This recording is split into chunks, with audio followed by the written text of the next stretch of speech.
That's what we've done so far, and the different knowledge services on Knowledge for Policy are rolling out these topics because it's not just a technical effort. You have to write this content.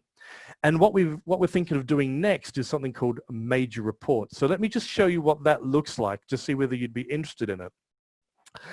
A major report, as the name suggests, is very much something which is derived from what is normally just a PDF. You know, the Commission writes a report, and you put the PDF up on the web and maybe a page about what's about the report. But if you actually want to learn something from that report, you're going to have to download it and read the 50 pages.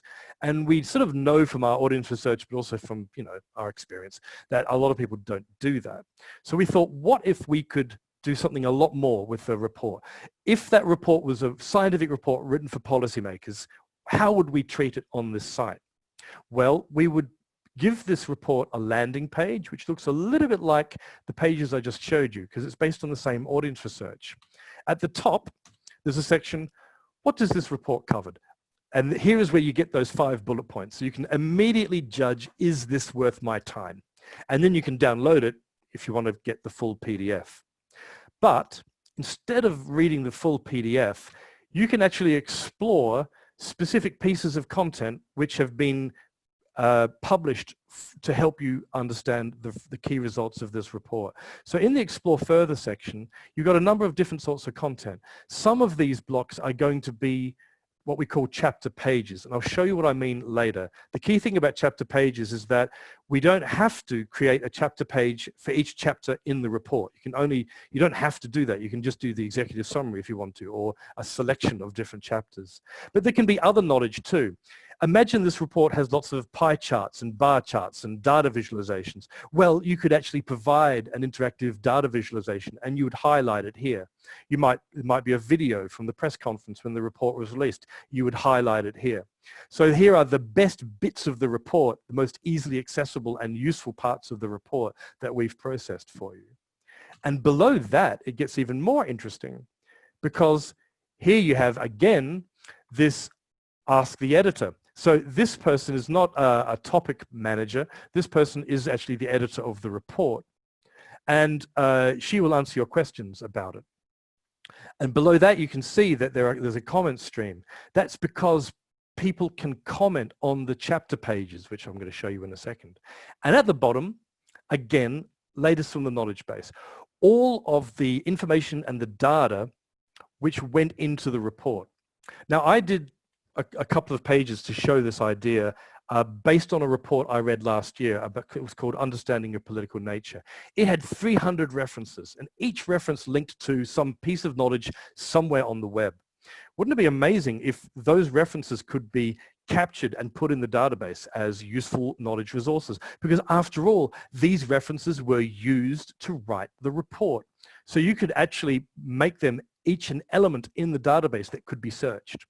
So all the references, the data visualizations, the chapter pages, the press releases, all the bits of knowledge associated with this report can be put into the database, tagged as relevant to the report, and then they'll appear, the latest thing will appear here. You click on more and you can search it all. You can search all of that knowledge by geographic, by thesaurus, by the organization who published it, using free text search. So all of the knowledge that went into that report is now much more easily accessible.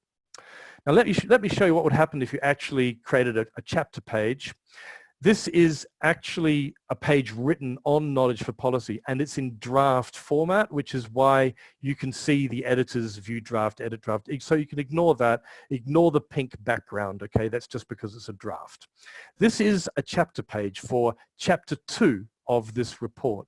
And it does not contain the full content of chapter 2.